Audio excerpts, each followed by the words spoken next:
जी, अस्सलाम वालेकुम। प्यारे दोस्तों, अल्मास कादरी आपकी खिदमत में हाज़िर है। जैसा कि आप जानते हैं कि हम सीखने और सिखाने के सफ़र में आगे बढ़ रहे हैं और सीखने और सिखाने के सफ़र में मैं आपके साथ हूँ।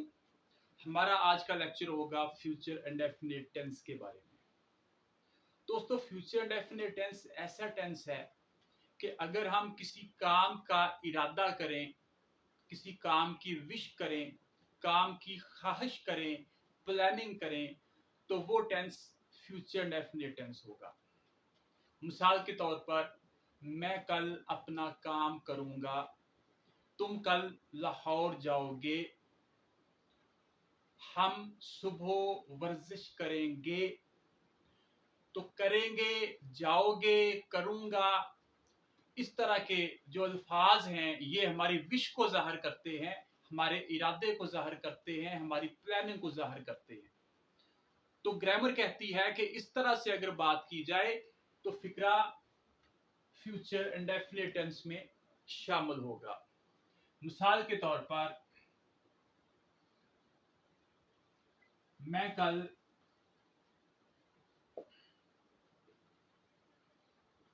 लाहौर जाऊंगा, तो इसका तर्जमा हम करेंगे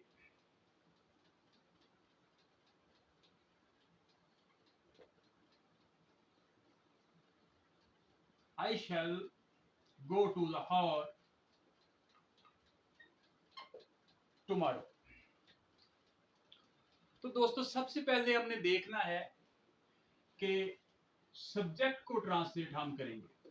इस टेंस में सबसे पहले सब्जेक्ट आई को ट्रांसलेट करेंगे।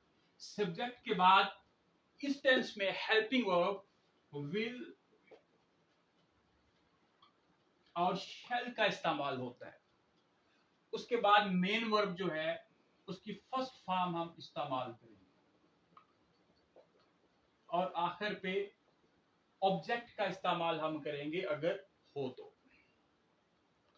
तो पहली बात कि इस टेंस में विश की जाती है, एक प्रोग्राम बनाया जाता है, एक तमन्ना की जाती है कि मैं ये काम करूंगा।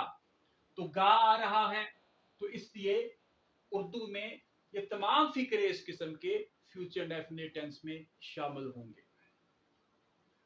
अब अगर हम हेल्पिंग वर्ब की बात करें तो इसमें जो फर्स्ट पर्सन है I, first person singular, we first person plural, इनके साथ हम शैल का इस्तेमाल करेंगे और बाकी जितने प्रोनाउन है बाकी रह गए यू,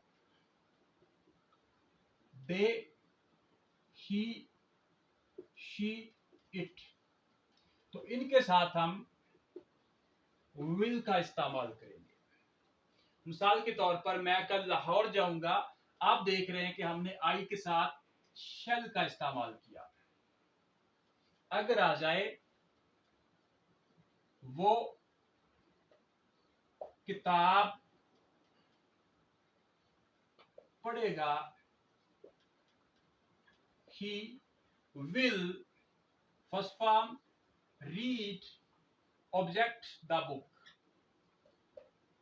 तो दोस्तों, इसी तरह से आपने फिक्रात का तर्जमा करते जाना है। यही फार्मूला है, सिंपल तरीका है। एक और पॉइंट आपको बता दूं, ये स्टेप ए था।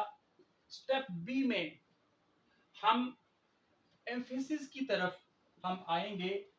मिसाल के तौर पर यही फिक्रा कि वो कल जरूर किताब पढ़ेगा। तो हमने ऊपर वाले फिक्रे में ही के साथ विल का इस्तेमाल किया, तो जरूर का तर्जमा हम इस तरह से करेंगे कि विल को हम शैल के साथ चेंज कर देंगे, तो बन जाएगा ही शैल रीड द बुक टुमारो। तो दोस्तों, हम शैल को विल के साथ और विल को शैल के साथ चेंज करेंगे उस सूरत में कि अगर हम फिक्रा सेंटेंस एम्फेटिक बनाना हो। तो इसके लिए अगर एम्फेसिस को पुट करना हो तो हम हेल्पिंग वर्ब विल को शैल के साथ चेंज कर देंगे। तो दोस्तों एक मरतबा फिर बता दूं, सबसे पहले हमने सब्जेक्ट का इस्तेमाल करना है, उसके बाद विल और शैल को हमने ट्रांसलेट करना है, सॉरी इसका इजाफा करना है एज ए हेल्पिंग वर्ब, उसके बाद मेन वर्ब फर्स्ट फॉर्म इस्तेमाल होगी और लास्ट पे हमने ऑब्जेक्ट का तर्जमा कर देना है। इसी तरह से अगर नेगेशन करनी हो, मैं कल लाहौर नहीं जाऊंगा, तो हमने शैल और विल के साथ नॉट पुट करना है, तो ये बन जाएगा I shall not go to Lahore tomorrow. अगर इंट्रोगेटिव सेंटेंस आपसे पूछा जाता है तो आप क्या मैं कल लाहौर जाऊंगा, तो इसका तर्जमा आपने इसी तरह से करना है कि हेल्पिंग वर्ब को सब्जेक्ट से बाहर आपने ले आना है, सब्जेक्ट से पहले इस्तेमाल करें कि शैल I go to Lahore tomorrow, क्या मैं अपना काम करूंगा, शैल आई डू माई वर्क। तो विल और शैल को आपने सब्जेक्ट से पहले इस्तेमाल कर देना, इस तरह से फिक्रा सवालिया बन जाएगा, इंट्रोगेटिव बन जाएगा। इसी तरह से दोस्तों अगर डबल इंट्रोगेटिव फिक्रा हो कि मैं कल कहां जाऊंगा, where shell I go tomorrow, तो उसके लिए WH वाले जो वर्ड्स हैं, why, where, who, whose, whom, what वगैरह, ये 8 बनते हैं। तो इनको हमने हेल्पिंग वर्ब से भी पहले हमने पुट करना है। शैल विल को हमने सब्जेक्ट से पहले इस्तेमाल किया था, why shall I go to Lahore, मैं लाहौर क्यों जाऊंगा। तो दोस्तों इंतहाई सिंपल अंदाज में, बहुत सिंपलिसिटी के साथ हमने आज फ्यूचर इंडेफिनिट टेंस का बेसिक रूल जो है वो समझा है। इसी फार्मूले को लेके आपने इसकी प्रैक्टिस करनी है। तो इसके साथ ही आज का लेक्चर खत्म हुआ, इजाजत चाहता हूं, अल्लाह हाफिज।